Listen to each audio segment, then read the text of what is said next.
biasanya walaupun kita nggak resesi, tapi global kena resesi, di pasar saham tetap kena, tetap downtrend. Mau resesi nggak resesi tetap ada momen tertentu ya. Momen tertentu, misalnya IHSG-nya crash.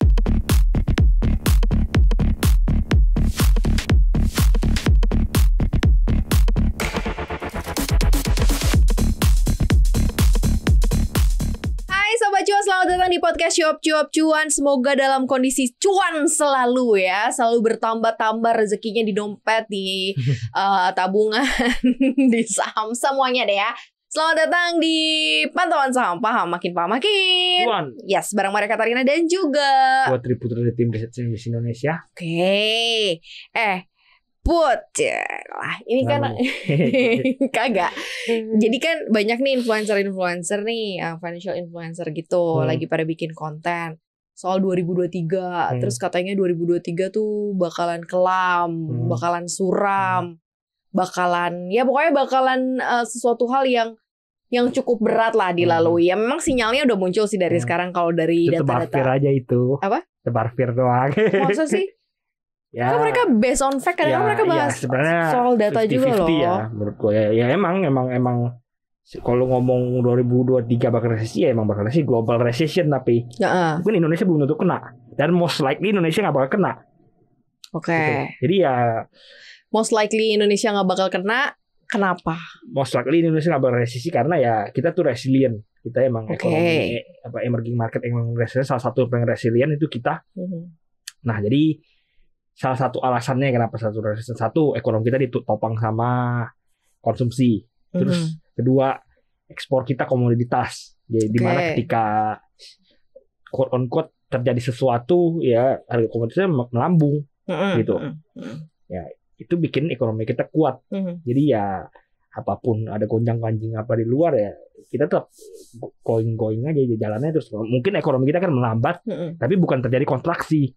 Misalnya tadinya tumbuh 5 jadi tumbuh 4 jadi tumbuh 3. Kalau kontraksi kan tumbuh minus ya, kontraksi 3, kontraksi 2. Kita nggak kontraksi gitu, tapi mungkin ada satu kuartal kontraksi, tapi kuartal berikutnya langsung ekspansi lagi gitu kan. Misalnya syaratnya ini terjadi resesi kan kontraksi apa secara umum ya kan kita tahu kan ada banyak banget syarat harus dipenuhi supaya ekonomi dibilang resesi.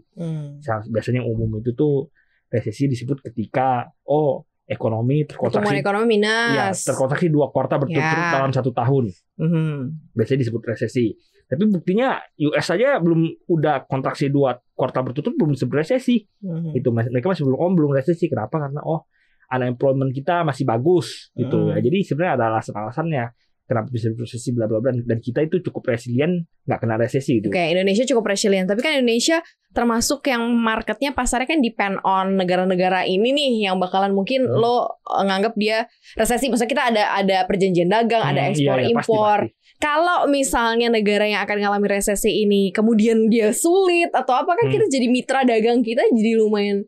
Ya maksudnya akan terganggu ekspor impor kita. Kena, tapi kita tuh bukan pemain besar di supply chain global. Jadi kok kena ya udah kena gitu. Tapi ya geli-geli doang gitu sebenarnya. Ya bukan impact yang ketimpa. Iya geli-geli doang, apa dikit-dikit doang lah, lucu-lucu gitu. Bukan lu resesi nggak lucu. Kalau kena impactnya juga nggak lucu. Iya kena impact tapi kecil daripada lu kena impact ketimpa yang gede gitu. Misalnya lu pemain supply chain global yang gede. Lucu-lucunya itu apa? Kita kena imbas apa? Naik harga gitu, ya, inflasi. Enggak, impactnya dari resesi global terhadap Indonesia itu kena pasti kena, nggak mungkin kena. Lu ada threat ke global siapa aja di yang semua negara kena. Tapi ada yang kenanya gede karena mereka pemain besar, ada yang kenanya kecil, ada yang kenanya ya cuman tidak signifikan gitu. Termasuk Indonesia nggak signifikan. Jadi ya kalau dibilang kita most likely nggak bakal resesi, masih akan resilient. Lihat aja 2008 kita nggak resesi, ayo 2008 kan walaupun resesi Amerika global ya. Eropa, Amerika semua itu resesi, kita nggak loh. Sakti juga kan. Sakti itu. Sakti si Indonesia termasuk. Indonesia bener loh, tapi sobat cuan, Indonesia termasuk one part of the Sakti country sih menurut gue. Ya kalaupun resesi lu juga nggak perlu takut. Kemarin kita resesi. Iya. Gitu. Ya mungkin memang ada teman-teman yang misalnya gara-gara COVID ini jadi kehilangan pekerjaan atau apa bla bla bla. Ya ini memang jadi kayak apa? Memang satu sisi tuh bakal ada workforce yang dipotong atau apa segala. Tapi ada juga yang bisa manfaatkan ini sebagai kesempatan gitu. Oke. Jadi satu pertama ya emang ekonomi itu resilient, most likely itu nggak bakal resesi. Ya. Sampai udah terjadi keparah banget sampai kayak COVID kemarin baru resesi. 2008 yang udah krisis global financial krisis aja kagak kena gitu. Resesi sih maksudnya ya karena memang banyak kegiatan ekonomi yang terhenti kan, jadi mau nggak mau kan jadi resesi. Angkanya jadi minus gitu. Kan, tapi kita recovery-nya pun cepet ya. Cepet juga ya. Itu kan sampai di stop, jebret, tutup gitu. Apa waktu lockdown awal 2020 itu ya. Lockdown semua ditutup. Ya pasti ekonomi nggak gerak ya pasti resesi lah gitu.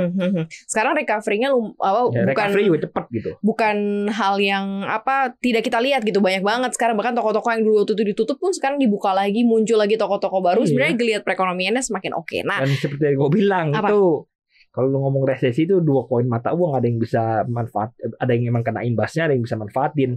Sama seperti saham. Sama kayak saham ya. Gue ngomong itu dulu ya. Itu dulu kan pas lockdown kan, lu inget gak itu krovel-krovelan kan laku keras tuh. Oh iya.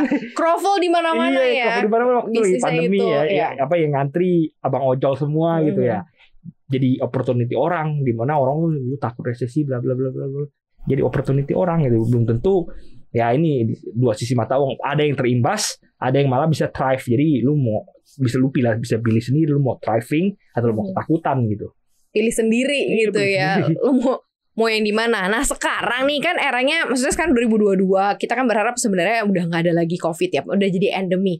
Nah 2023 itu kalau dibilang kita mungkin karena dampaknya sedikit, tapi kan life must go on ya. Maksudnya investasi tetap harus jalankan atau harus kayak gimana nih? Nasib yang sobat cuan yang masih punya aset porto di saham, terusin aja bablas atau lo harus melakukan aset diversifikasi atau lu tarik dulu cash, cari aman dulu biar ada harga yang bagus lu baru masuk. Biasanya walaupun kita nggak resesi, tapi global kena resesi, di pasar saham tetap kena, tetap downtrend. Mau resesi nggak resesi tetap ada momen tertentu ya. Momen tertentu, misalnya IHSG-nya crash gara-gara pasar global resesi itu kayak 2008 kan IHSG crash juga walaupun ekonominya nggak resesi. Jadi ya tidak selalu jalan bersama gitu. Jadi ya kalau sobat cuan mau manfaatkan crash-nya buat nadahin barang ya itu good opportunity sebenarnya. Nadahin barangnya nanti atau sekarang? Ya nanti.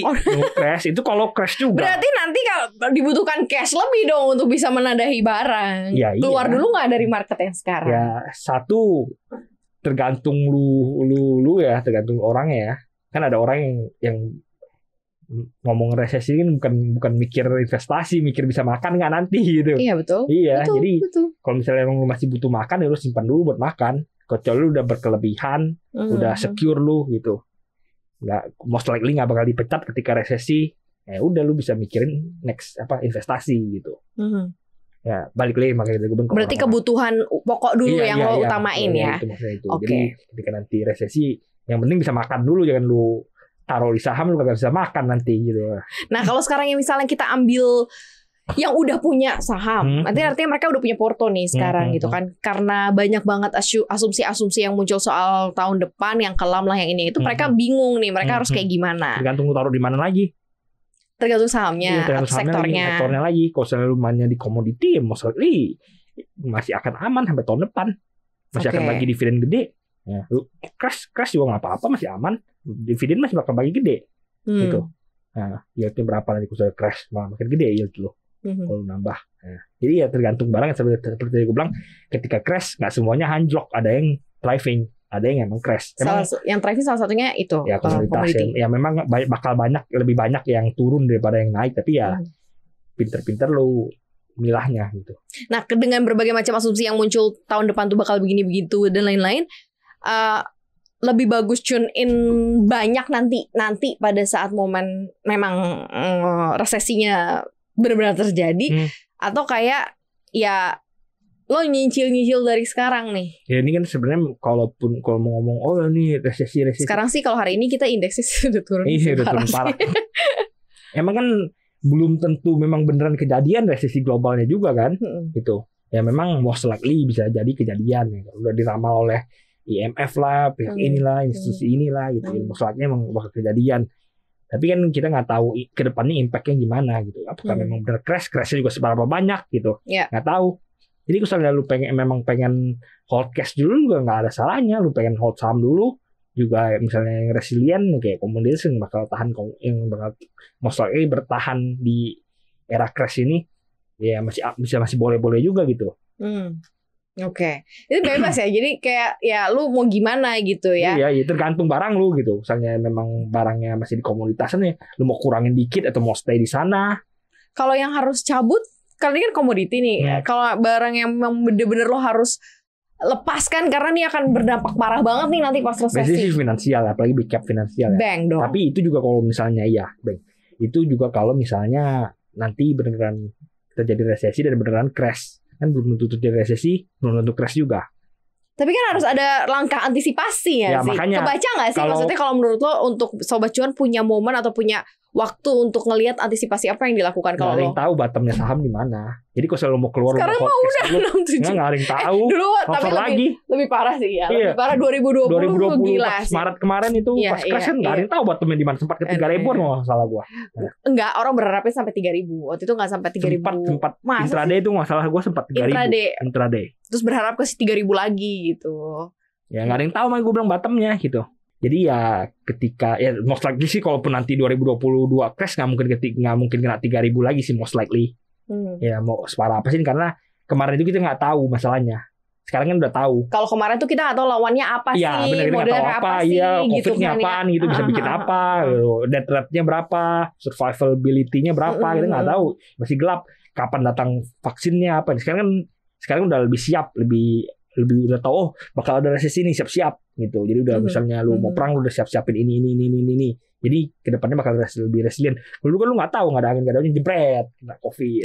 Bingung gitu. Bingung juga nggak ada obat, nggak ada iya, kapan kayak mati gitu. nggak nih, bisa punah nggak ya umat manusia, bingung gitu.